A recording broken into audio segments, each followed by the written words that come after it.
शादी के जस्ट 12 दिन बाद एक नया दूल्हा जंगल के खाई में एक डेड बॉडी बनकर पड़ा हुआ था।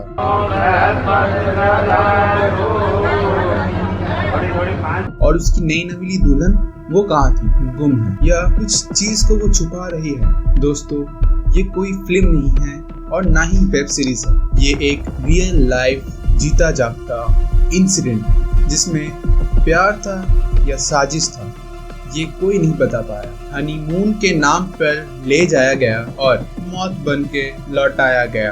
क्या सोनम ने राजा को मारने का प्लान पहले से बना रखा था? आज हम खोलने वाले हैं एक ऐसे केस का राज जिसमें कातिल ही उसकी ही बीवी है। हेलो हेलो, तू फ्लोर पे जब है आई, येलो येलो बड़ी सॉलिड मस्ती छाई। हेलो, मैं हूँ दूल्हे की बहन, मैं हूँ दूल्हे की भाभी, मैं हूँ दूल्हे की मामी, मैं हूँ दूल्हे की मौसी और ये है दूल्हा।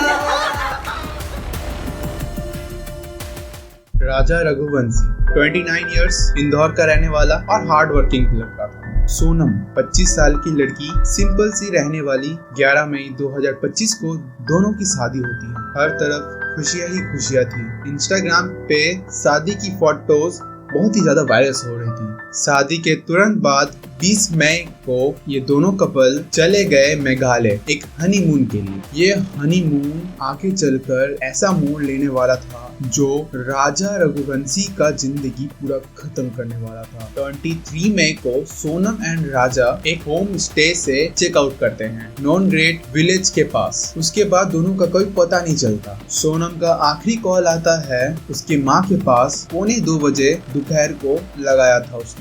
उसके बाद साइलेंस। 10 दिन बाद 2 जून 2025 को मेघालय पुलिस को एक डेड बॉडी मिलती है जंगल पे। बॉडी पूरी तरह से सड़ चुकी थी पर शक्ल से पहचाना जा सकता था। और वो कौन था? वो था राजा रघुवंशी। साथ में एक दाव था, मतलब एक टाइप का नाइफ, और एक ब्लड स्टेन रेनकोट भी मिलता है उसके पास। एक्चुअली ये कोई एक्सीडेंट नहीं था, ये एक मर्डर था जो पूरे बॉडी को देखकर पता चल रहा था। राजा का फोन, रिंग, वॉलेट सब गायब थे और सबसे बड़ी बात, सोनम लापता थी। वो कहाँ है वो किसी को नहीं पता था। लोगों को लगा कि वो एक नई नवेली दुल्हन है, शायद से वो भी इस मर्डर का शिकार बन गई है, बट पुलिस को वो बॉडी नहीं मिल रही है शायद। लेकिन असली ट्विस्ट तो अब आता है।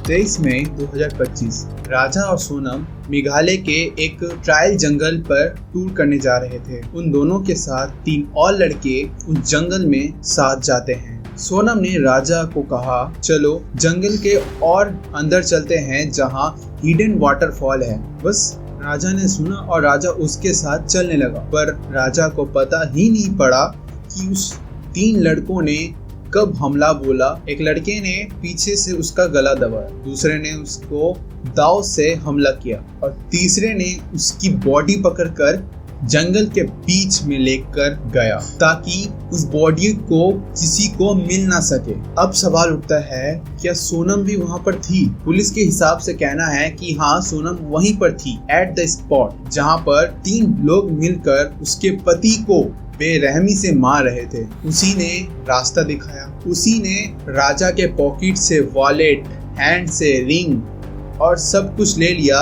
उस सबूत को मिटाने के लिए। और उसी मर्डर के बाद सोनम उस जंगल से तुरंत निकल जाती है और छुप जाती है यूपी में गाजीपुर में। पुलिस कहते हैं इस केस में मास्टरमाइंड सिर्फ सोनम ही थी। ये सब प्लान हुआ था शादी के पहले, जब वो राजा खुशवा के साथ अफेयर में थी और वो चाहती थी कि राजा उन दोनों के बीच से हट जाए। उसने हटाने के लिए इतना बड़ा प्लान रच दिया। 9 जून को सोनम खुद अपने आप को सरेंडर करती है गाजीपुर उत्तर प्रदेश के नंदगंज पुलिस स्टेशन में। लेकिन सरेंडर के कुछ देर बाद ही मेघालय पुलिस से अपडेट आता है कि वहाँ 4 लड़कों को अरेस्ट किया गया है, जिनका नाम आकाश राजपूत, जिसका उम्र 19 साल, वो भी यूपी से है। विशाल सिंह चौहान जो 22 साल का लड़का, वो भी इंदौर से है।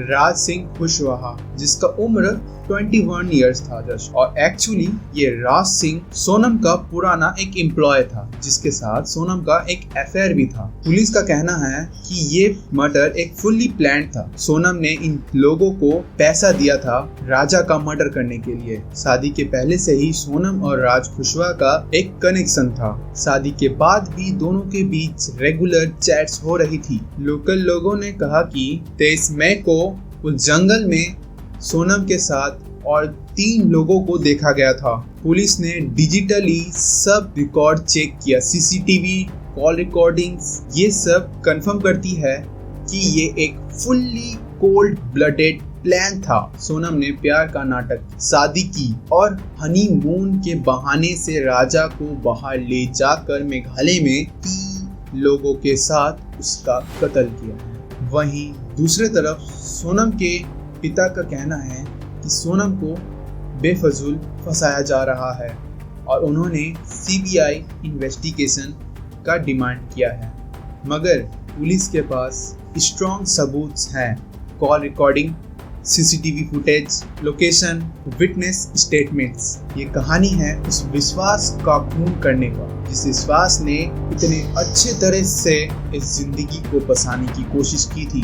अगर आपको ये वीडियो इंफॉर्मेटिव लगता है तो प्लीज़ इस वीडियो को लाइक कीजिए और शेयर कीजिए अपने दोस्तों के पास, और ऐसे ही रियल लाइफ क्राइम्स केस के ऊपर स्टडीज और वीडियोस देखने के लिए नाइट मिस्ट्री को सब्सक्राइब करना ना भूलें। मिलते हैं एक नए रहस्य के साथ, तब तक के लिए सावधान रहिए और सब तरफ से देखकर सतर्क रहें। जय हिंद।